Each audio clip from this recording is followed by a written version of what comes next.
RTE act હેઠળ પ્રવેશ મુદ્દે થયેલી પીઆઈએલ હાઈકોર્ટે ફગાવી. પોરબંદર નજીકના દરિયામાં અલરજા બોટમાંથી 602 કરોડના ડ્રગ્સ સાથે પકડાયેલા 14 પાકિસ્તાનીઓ તારીખ 4 મે સુધી રિમાન્ડ. પશ્ચિમ બંગાળમાં દેશનું સર્વાધિક 47.2 સેલ્સિયસ તાપમાન નોંધાયું. સૌરાષ્ટ્રમાં હીટવેવ જારી. રાજ્યમાં એપ્રિલમાં તડકાથી 2009 બીમાર. રિઝર્વ બેન્કે તમામ બેન્કોને સૂચના આપી, ધિરાણની રકમ પર મન ફાવે તેમ વ્યાજ લેવાનું બંધ કરી દો. આ વર્ષે યાર્ડમાં હરાજી 13 દિવસ મોડી. આજથી તાલાલા માર્કેટિંગ યાર્ડમાં કેસરગીરીની હરાજીના શ્રી ગણેશ. મુંબઈ ડબ્બાવાલાની ટિપિંગ સિસ્ટમ 100 વર્ષ જૂની. મુંબઈના ડબ્બાવાલાની સિસ્ટમનું લંડનની કંપનીએ અનુકરણ કર્યું. સોમવારે રાત્રે શરૂ કરાયેલા ઓપરેશનનો સવારે અંત. છત્તીસગઢમાં 3 મહિલા સહિત 10 નક્સલી ઠાર. 4 મહિનામાં 89નો સફાયો.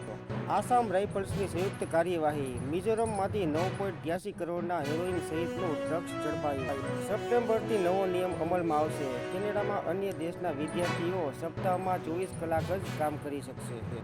આઈએમએ અધ્યક્ષને પર પરિણામ ભોગવવા સુપ્રીમની ચેતવણી. પતંજલિ કેસમાં આટલા વર્ષ ક્યાં સુધી ગયા હતા? ઉત્તરાખંડ સરકારને ₹1 લાખનો દંડ. 5 મેના રોજ મેડિકલ માટેની નીટ પરીક્ષા યોજાશે. કોટામાં વધુ એક વિદ્યાર્થીએ આત્મહત્યા કરી. ચાલુ વર્ષમાં 10ના મોત.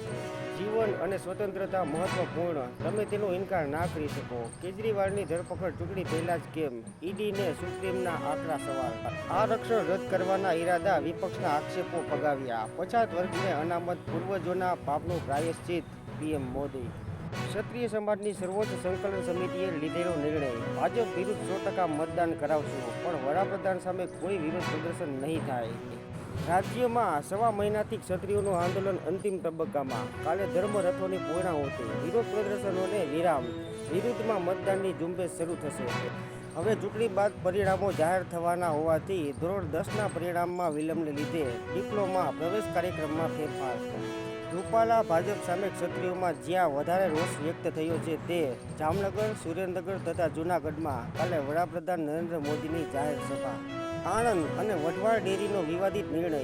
મતદાન કરનાર સભાસદને લીટરે ₹1 વધારે આપવાની જાહેરાત.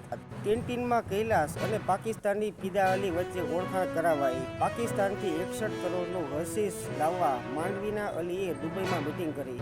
ચૂંટણી પરિણામોને અસર કરવા ભાષણ એડિટ કરી વાયરલ કરાયું. અમિત શાહનું તોડમરોડ ભાષણ વાયરલ કરતા જિગ્નેશ મેવાણીના પીએની ધરપકડ. કોવિડશીલ્ડથી આડઅસરો થતી હોવાની એસ્ટ્રાઝેનેકાની યુકે કોર્ટમાં કબૂલાત. ભારતમાં કોવિડશીલ્ડના 205 કરોડ ડોઝ અપાયા. આડઅસરના જોખમથી ખળભળાટ.